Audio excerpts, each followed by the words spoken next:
When a child is removed from home due to abuse or neglect, the case often ends up in family court.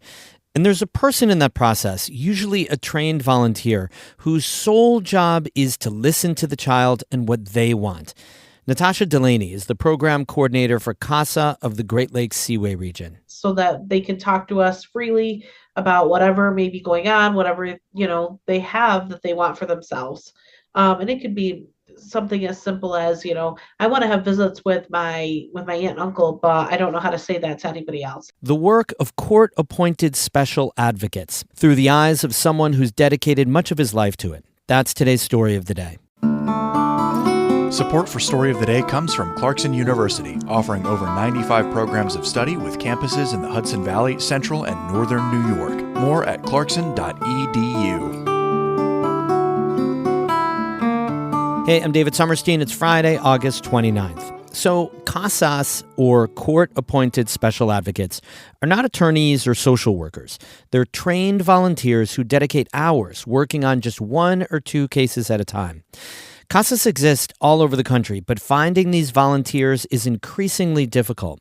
For our ongoing series on volunteerism, Catherine Wheeler spoke with one of the advocates about why the work matters. Terry Talbot first learned about CASAs, or court-appointed special advocates, when he was living and working in North Carolina. He heard an ad looking for volunteers on his local NPR member station. He signed up and spent dozens of hours getting trained and certified to support children who are in the family court system. He started working with the kids and found a passion for it. I was in that program for 2 years and then decided that this would be my life's pursuit once I retired. Talbot retired to Morristown along the St. Lawrence River. He got in touch with the Resolution Center and Family Counseling Service, which houses the CASA program in Jefferson County. Not long after, the Resolution Center expanded into neighboring St. Lawrence County. When we came to St. Lawrence County, we said to the judge, I'm the first CASA in St. Lawrence County, but I have experience, a lot of experience, so give us your two worst cases. So he did. Talbot says the worst cases involve multiple children who have been taken from their homes because of abuse and neglect and are in foster care. He says he meets the kids, gets to know their situations, the family members and people involved in their case. He listens to what the kids want. He reports all of that to the judge. Talbot says the work can be heartbreaking, but that it's outweighed by something more important. What I see every day is how resilient kids are. With a little care, understanding, trust, love, compassion, you can change their trajectory. You can change their lives. But Talbot is worried about the St. Lawrence County program's survival. Earlier this year, the U.S. Department of Justice pulled a key federal grant. Honestly, I was pretty upset because the work that we do, so many of us do for free. We're volunteers.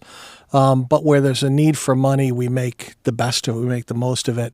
The news was devastating. The Resolution Center's executive director, Jen Hudeman-Call, says they lost about 4 months of funding for the St. Lawrence County program. We had to absorb all those costs because obviously we're not going to shut down the program, right? So we still have the overhead to pay for, which, it comes out of our reserves, which we weren't anticipating. The funding was recently restored after an appeal, but Hudeman-Call says it changed the organization's whole perspective on building the St. Lawrence County program.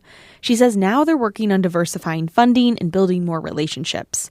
And she says they're turning their full attention to finding more volunteers. More than a decade ago, 15 people would be enrolled in the CASA training course. Now, Hudeman-Call says they're lucky if they get 3. CASA program coordinator Natasha Delaney says they have to adapt to attract more people. What we're doing isn't working. It's not working for any programs, I don't think. Trying to, just use Facebook ads and putting flyers up places, it doesn't have the same draw. So they're considering new ways to appeal to people, maybe with stipends or mileage reimbursement. She says they're hoping to get a dozen volunteers working in St. Lawrence County. The takeaway for them is knowing that they were there and able to give, even if it's just one child, the opportunity to know that somebody listened to them and cared about what they had to say and what they wanted for themselves and for their life. Talbot, the CASA volunteer, says he plans to do that as long as he can and hopes more people join him. Catherine Wheeler, North Country Public Radio.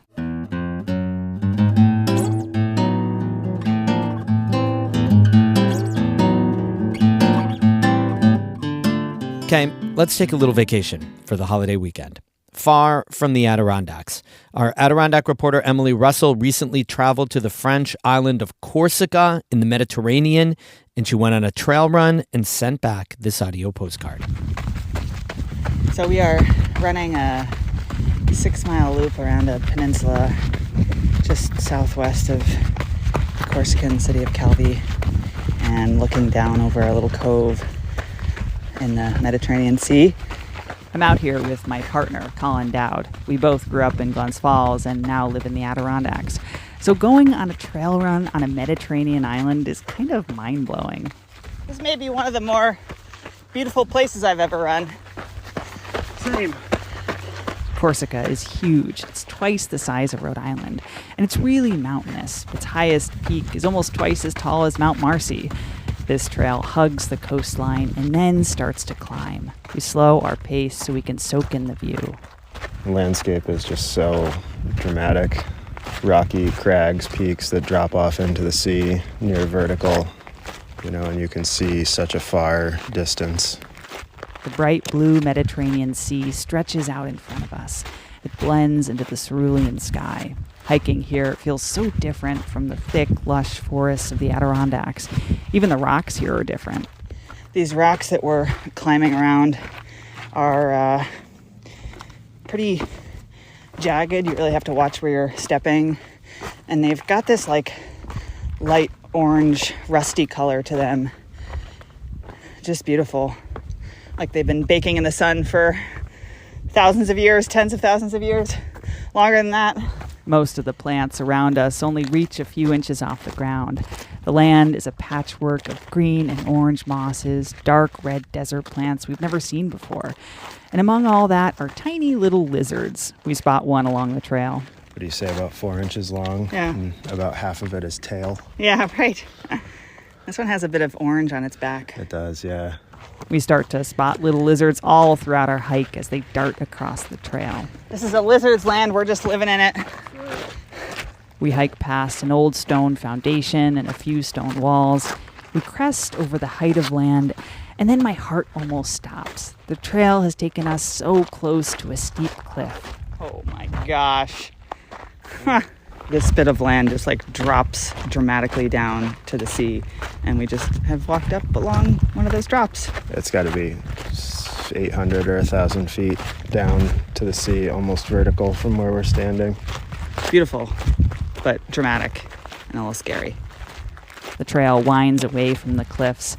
We're getting closer to the tip of the peninsula when we hear something in the sky. It's a group of birds flying around above us. It's like they're chasing each other around in the sky, doing little loops above us. Then more activity in the clouds, this time some sightseers. A little seaplane flying maybe 100 feet above us. Very close to the ground. As we descend along the eastern edge of the peninsula, the landscape starts to change. There's more greenery here, a little grove of pine trees, a few yellow wildflowers, and a tall, spiky plant. It definitely looks like a cactus of some kind. Big leaves, kind of like an aloe plant, with red edges. The rest of it's green. Like a mint green. Yeah. This trail run has turned into more of a nature hike. There's so much that's new and different to us about this coastal Mediterranean landscape. Our last stop along the way is a little lookout just below a lighthouse that dates back to 1844. We can see the city of Calvi in the distance, and below us, another dramatic coastal crag. We're looking over another steep, rocky drop-off down towards the sea, and the water is so blue. You can see the rock formations as they extend down towards the bottom of the sea. A couple of dive boats, people out enjoying the crystal clear blue visibility. And I think we're about to have a snack. Confirmed, yes. We dig into some dried apricots. We still have a few scenic miles to run back to the trailhead. On the French island of Corsica, I'm Emily Russell for North Country Public Radio. The photos of Emily's run are, as you would expect, awfully spectacular. Check them out at ncpr.org. Music today by Eddie Lawrence of Saranac Lake and Oscar Sarmiento of Potsdam. Have a great Labor Day weekend. Story of the Day will be back on Tuesday. I'm David Summerstein, North Country Public Radio.